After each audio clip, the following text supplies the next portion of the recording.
Salut à toi, c'est Paul. Aujourd'hui, on va aborder la question du stop loss et on va notamment voir si c'est raisonnable ou pas de trader sans utiliser de stop loss.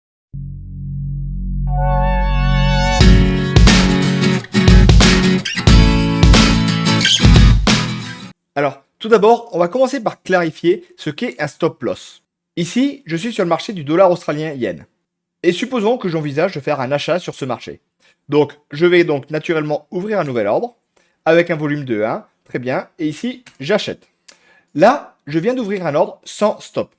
C'est-à-dire que globalement, si le prix descend, à aucun moment, la position viendra à se clôturer par elle-même. Maintenant, supposons que j'ai fait une analyse sur le marché et que je me dise que ce point-ci est un point de support intéressant et que si le prix venait à passer en dessous, à ce moment-là, mon scénario ne serait plus valide et il faudrait donc que je clôture ma position. Le plus simple pour moi à ce moment-là est donc de venir placer ce qu'on appelle un stop à ce niveau-là. Et ici, du coup, tac, naturellement, si le prix vient à atteindre ce trait rouge-là, donc ce niveau, l'ordre sera automatiquement clôturé. Ça, c'est ce qu'on appelle un stop.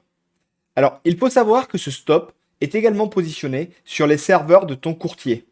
Donc, même si tu éteins ton ordinateur, même si tu ne regardes pas les graphiques, la position sera automatiquement clôturée si jamais le prix vient à atteindre ce niveau-là. Donc, comme tu peux le comprendre, le stop est en réalité une sécurité qui te permet de limiter ta perte en cas de souci. Alors, il faut cependant savoir que le stop n'est pas une garantie à 100%. Il y a certains cas où effectivement la position peut être clôturée sous ton stop. Ça peut notamment être le cas lorsque tu as des gaps. Le gap est un trou dans les cotations. Donc là, je me suis mis sur l'action Amazon pour que tu comprennes.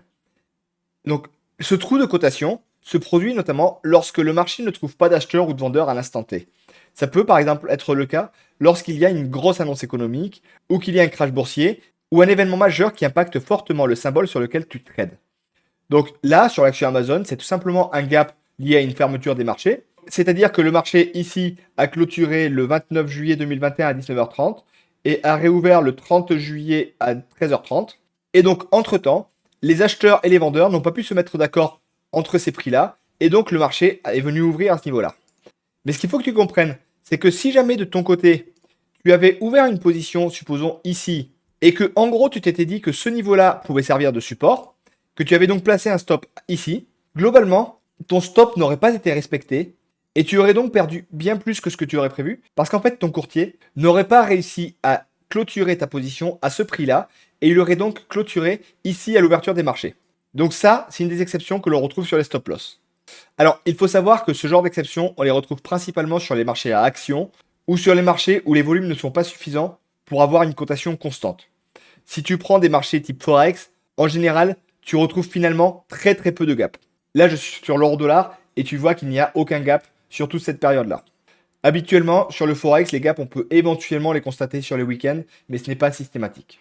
Donc globalement, ce que tu dois retenir, c'est que le stop loss est une très bonne garantie pour contrôler tes pertes et donc maîtriser la qualité de ton trading.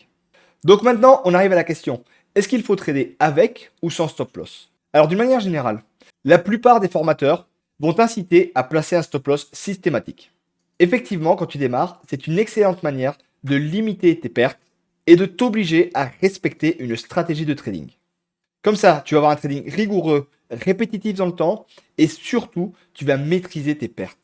Et ça, c'est primordial pour durer en trading. Maintenant, il faut savoir que le fait de placer un stop loss a également un certain nombre d'inconvénients. Je vais t'illustrer ça avec un exemple. Là, je me suis mis sur l'euro dollar. Donc, l'euro dollar était ici baissier. Supposons que tu identifies une rupture de range qui traîne comme ceci. Là, impeccable. Et là, tu te dis que ce point-là est un très bon point d'entrée et que du coup, si tu dois placer un stop loss, tu vas probablement le placer sous le dernier support, donc environ ici. Là, très bien. Tu ouvres ton ordre ici, ton stop loss est placé là. Parfait. Et maintenant, tu espères que ton scénario se réalise. Et qu'est-ce qui se passe? Tac, tu as un gap ici qui se produit, ton stop loss est touché, ta position est clôturée. Mince, loupé. Et pourtant, la suite du scénario t'était largement favorable. Du coup, ton stop loss vient de faire que une position qui aurait dû être gagnante se retrouve perdante. Ça, c'est clairement une des principales sources de frustration avec les stops. L'autre point à avoir en tête, c'est que notamment sur les marchés volatiles, Les institutionnels sont capables de faire varier les cours de manière assez significative pour faire ce que l'on appelle une chasse au stop. Si je prends par exemple le Bitcoin, ici, on constate qu'il y a régulièrement des grosses mèches de ce type-là, ou encore ce type-là, ou encore ce type-là, qui se produisent. C'est quoi ces mèches? En fait, à des instants précis, il faut savoir que quand on a des fonds significatifs, il est possible de faire descendre les cours de manière significative et très rapide, ce qui a pour conséquence de faire que les stops qui auraient été placés viennent sauter au fur et à mesure, et donc ça permet à ce moment-là de faire descendre le prix de manière rapide pendant un court instant, pour ensuite faire des achats à prix compétitif, et ensuite voir le marché remonter.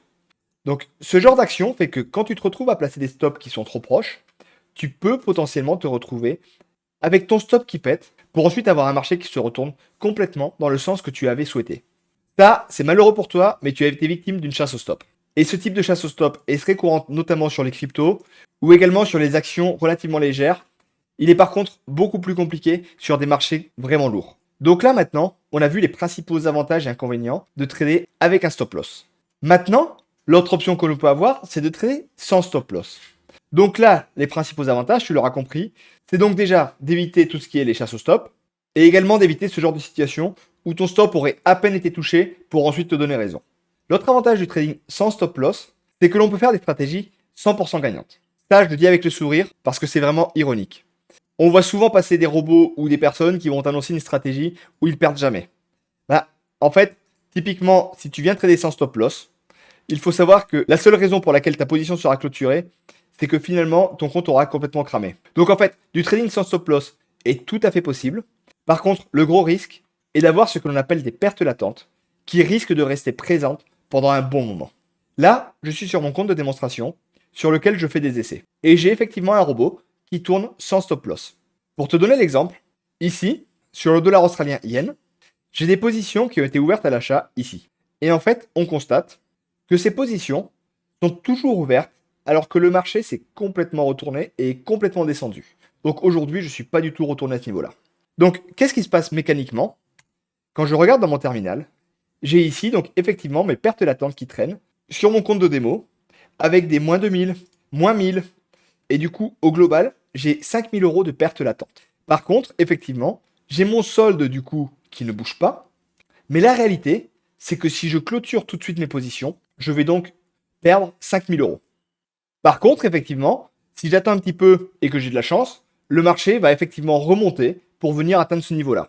Alors, au niveau des inconvénients, donc comme on l'a dit, il y a effectivement la perte latente qui peut rester un moment. Et l'autre inconvénient majeur que l'on va avoir, c'est qu'il faut savoir que quand tu fais du trading, tu as un solde avec un effet de levier qui va te permettre de passer un certain nombre de positions. Mais toutes les positions qui sont ouvertes vont mécaniquement t'empêcher d'ouvrir des positions plus grosses. Ici, donc si tu regardes, j'ai un solde qui est à 50 000 euros, avec une marge disponible pour ouvrir des positions. Et en fait, chaque position ouverte va grignoter dans cette marge. Donc si j'ai plein de positions ouvertes, je ne pourrai plus ouvrir de nouvelles positions. Et donc si j'ai des pertes latentes qui traînent comme ça pendant un certain temps, je vais automatiquement me retrouver dans l'impossibilité d'ouvrir des nouvelles positions parce que mon capital sera bloqué à cause de pertes de ce type-là. Alors que si j'avais placé un stop, disons par ici, les positions auraient été clôturées et donc j'aurais eu de nouveau de la marge disponible pour passer de nouveaux ordres. Enfin, l'autre gros inconvénient que l'on a quand on traite sans stop, c'est que comme on ne sait pas exactement à quel niveau va se clôturer notre position, on est obligé de trader avec des petites positions pour s'assurer de ne pas cramer notre compte. Si tu supposes qu'habituellement tu trades avec 1% de risque sur tes positions et que tu avais positionné un ordre d'achat à ce niveau-là, avec un stop placé à ce niveau-là, tu aurais perdu 1% avec 690 points. Si tu avais utilisé le même risque sans stop loss, ici, avec plus de 6000 points, tu aurais perdu environ 10% de ton capital. Du coup, pour éviter ce genre de situation, si tu veux trader sans stop loss, tu vas automatiquement te retrouver à trader avec des positions qui sont plus petites pour te permettre d'éviter ce genre de situation critique. Alors, est-ce que pour autant, trader sans stop loss est vraiment une mauvaise idée? Alors, personnellement, j'ai des robots qui tradent sans stop loss et j'ai des robots qui tradent avec stop loss. Ce qu'il faut savoir, c'est que si jamais tu souhaites trader sans stop loss, il y a plusieurs choses que tu vas devoir respecter. Déjà, il va falloir que tu fasses des essais sur des périodes vraiment longues. de plusieurs années pour avoir vraiment des données disponibles et pour éviter de te retrouver dans des situations critiques parce que tu aurais été feignant sur ton backtesting. Ensuite, comme je te disais, tu vas devoir trader avec des tailles de lot qui seront moins importantes que si tu trades avec un stop loss pour la simple et bonne raison que si jamais tes positions viennent à traîner dans le temps, comme c'est en train de se produire par exemple ici, il ne faut pas que ton compte soit complètement bloqué, voire encore pire, que tu crashes un compte parce que tu auras mis des positions trop grosses. Et enfin, personnellement, il faut savoir que même si ça m'arrive de trader sans stop loss, ce n'est pas pour autant que je ne clôture jamais les positions. Je vais par exemple clôturer mes positions de manière périodique à la fin du mois. Ça m'évite comme ça d'avoir des positions perdantes qui traînent pendant très longtemps et qui ne servent à rien hormis à bloquer du capital. Voilà. Donc là, tu auras vu les différents avantages et inconvénients qu'il y a à trader avec et sans stop loss.